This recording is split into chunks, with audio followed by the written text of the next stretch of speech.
I'd like to welcome everyone to this historic announcement in Brantford and Brant. It's always good to be among friends. It seems like a lifetime ago when I was a Brant County councillor. I recall there were calls for a complete redevelopment of the Brantford General Hospital. These capital requests are a multi-decade endeavor. In my first 2 weeks after taking office as MPP, finding out that Brantford was not on that list at all, I jumped into high gear immediately, and we literally started from zero to where we are today. We all recognize the urgent need for redevelopment of the Brantford General Hospital as outlined in the Ministry of Health appointed supervisor's final report in 2019. Since then, it has been all hands on deck, and the community has come together. Businesses, community organizations, school children, and hundreds of constituents have contacted my office showing their desire for a redeveloped BGH, essentially a new hospital that will better serve a growing community. Mayor Kevin Davis's rooftop advocacy video was amazing. So without further delay, I would like to introduce someone who is a great friend to Brantford, Brant, and Southwestern Ontario as a whole.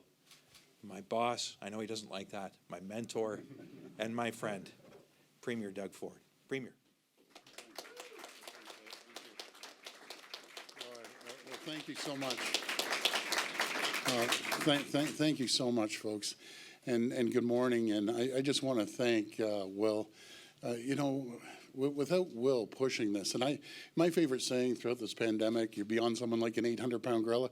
He is the 800-pound gorilla, and he was on our back because honestly, this just wouldn't happen without Will really pushing it forward. And I want to welcome again the mayors, Mayor Bailey, Mayor Davis, and my right-hand person that's been beside me, shoulder to shoulder. We've been connected at the hip right from the beginning of our mandate, but over the last 2 years is the best Minister of Health, Deputy Premier you could ever ask for, Christine. Christine's been working for the people of Ontario for over 16 years, and I'm going to miss her. She's just a wonderful person, big heart, and our family and has a friendship going way back for close to probably 20, 30 years.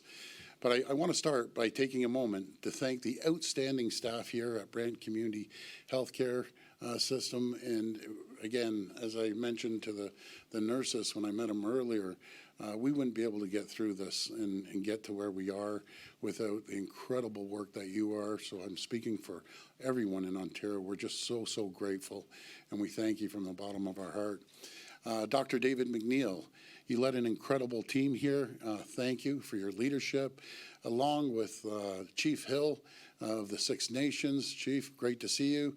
And I'm not too sure if Chief Laforme has arrived yet, but I want to acknowledge Chief Laforme of the Mississaugas of the Credit First Nations, who are here today representing the Indigenous partners that we have an incredible relationship with. Friends, after 2 very long years, we've come so far. Now, because of the sacrifices made by every Ontarian and the amazing care provided by our healthcare heroes, we've been able to safely and cautiously reopen the province. Our government has a plan to build a stronger, more resilient province with a health system that can respond to crisis. Today, as part of that plan, our government is delivering on our promise to bring real help to the people of Brantford. We're stepping up with investing $2.5 million to support the planning grant of Brant Community Healthcare and the major redevelopment of this project, and it's going to be a beautiful development.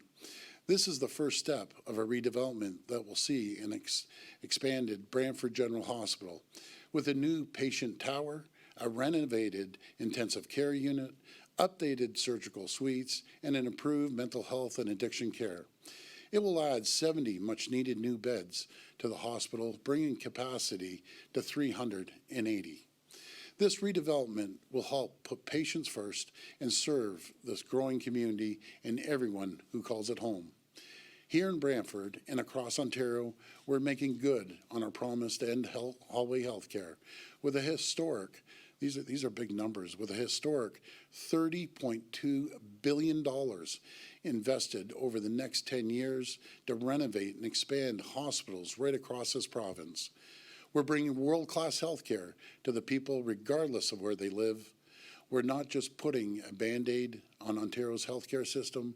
We're getting shovels in the ground and investing for a stronger future for generations to come.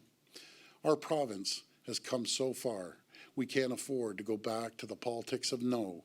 Instead, we're a government saying yes. Yes to building modern hospitals, yes to investing in our communities, and yes to building a stronger and more resilient province.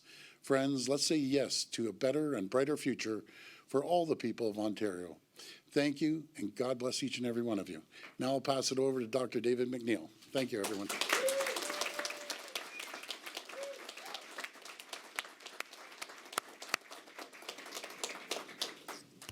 Premier Ford, Minister Elliott, and MPP Boma. This is a momentous occasion for our community and for our hospital. We are thrilled. The community is again the pathway to getting a new hospital. On behalf of the Board of Directors, our community, the employees and the medical staff, the volunteers who work and here at the Brant Community Healthcare System every day, I would like to extend our sincere appreciation to you and your government for this approval and funding grant. The need for a new hospital is so evident. Our community is growing, and the hospital infrastructure housing the majority of our acute care services is old. The redevelopment of the Brant Community Healthcare System Emergency Department represents the first phase of this journey. This was previously approved by Minister Elliott. In April, we will be submitting our tender documents for Project 1 to the Ministry of Health.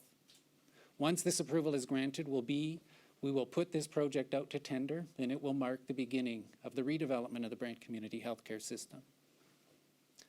This will bring us towards a new hospital here in Brantford, serving the communities of Brantford, Brant County, Six Nations, and Mississaugas of the Credit and beyond.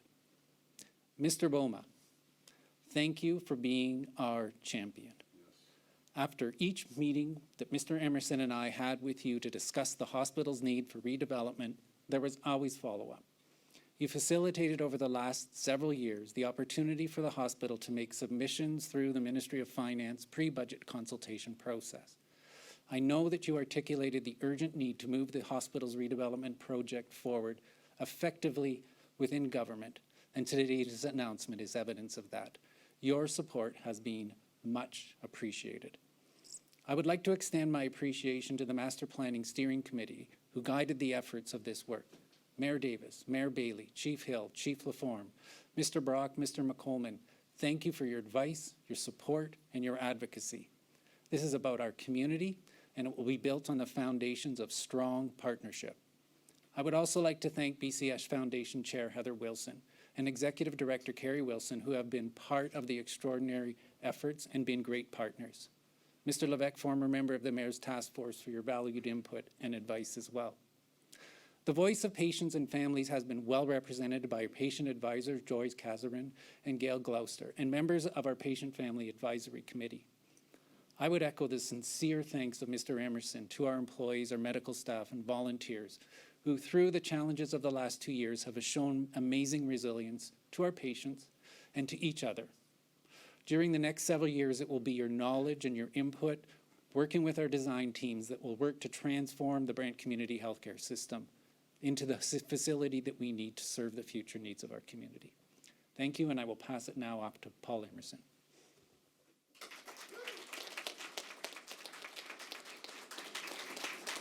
Thank you very much, David. Thank you, Premier Ford.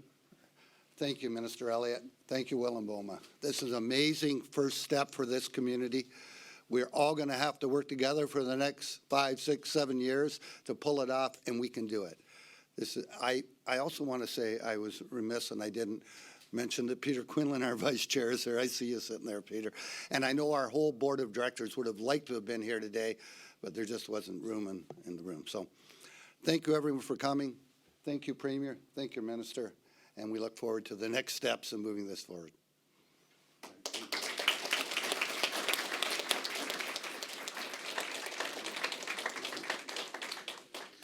We'll now take questions from the media. If those with questions could please form a line behind the microphone. We'll go one at a time.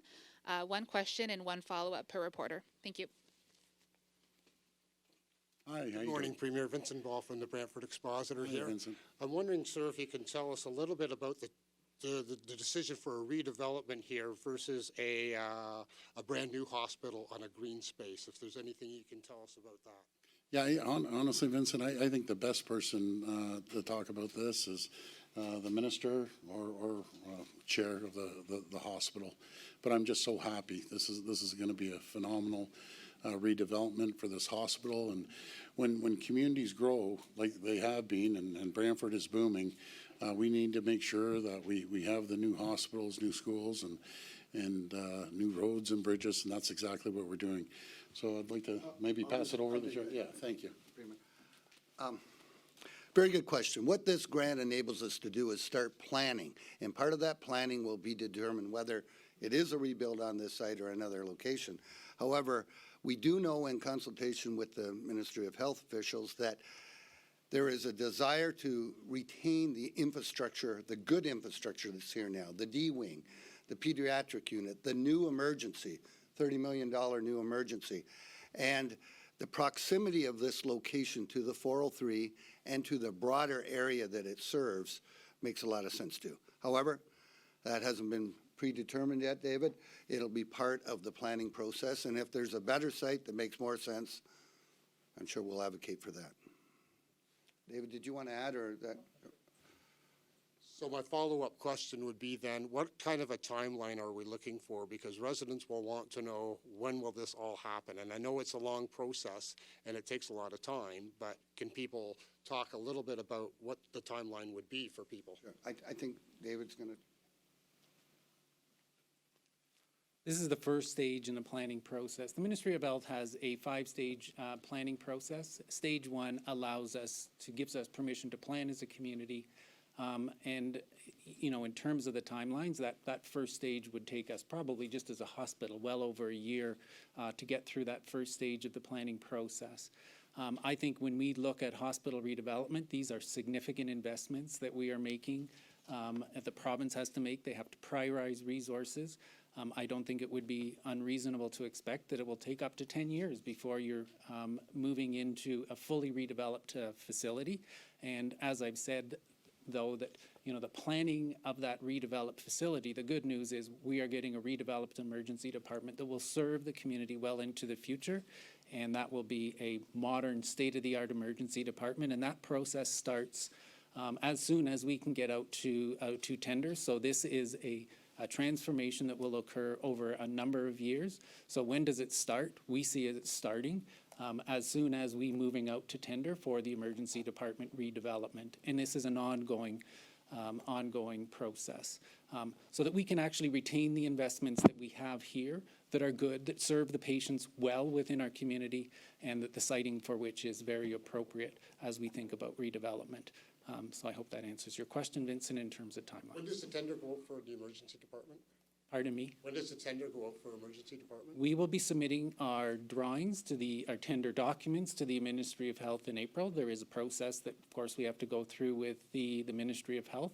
If I was being very optimistic, and, you know, I hate timelines, but I would probably say by the fall we should be in the position to be ready to go out to tender for Project 1 of the emergency department if all of that planning goes as smoothly as we all anticipate and hope. Thank you. Next question.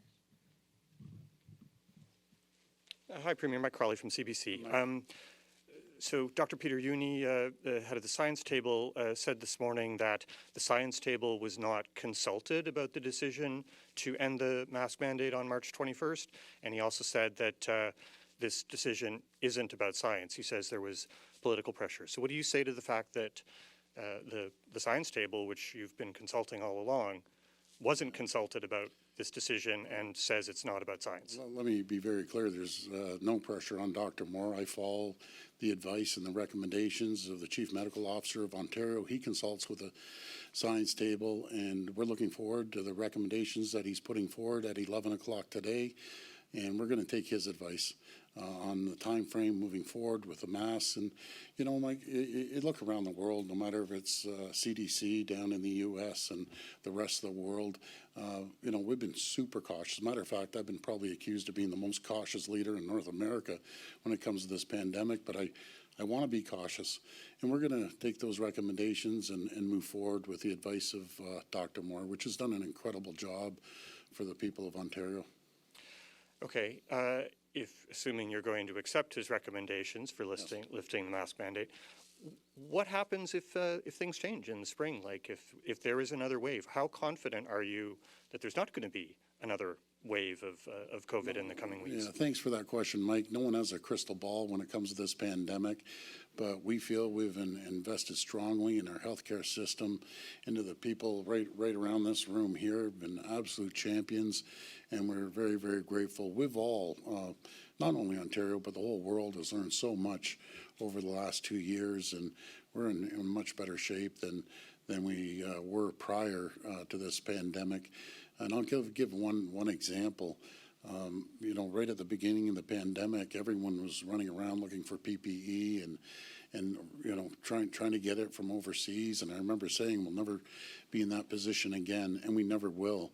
We have 3M that stood up a facility that are producing millions and millions of N95 masks. We have local companies making gowns and face shields and surgical masks too. So we're well equipped on that, and we stood that up, or I should say the people of Ontario stood it up, because that's who did it in a matter of a couple months. So right now we're doing fairly well, but we're always going to be cautious. And anyone who wants to wear a mask, Mike, they're more than welcome to. It's going to be up to the people. Morning, Premier. Jason Gaidola with CHCH. Hi, Jason. Hey. Is it acceptable for municipalities or even public health units to continue with their mask mandates if that's the direction that they choose to go to?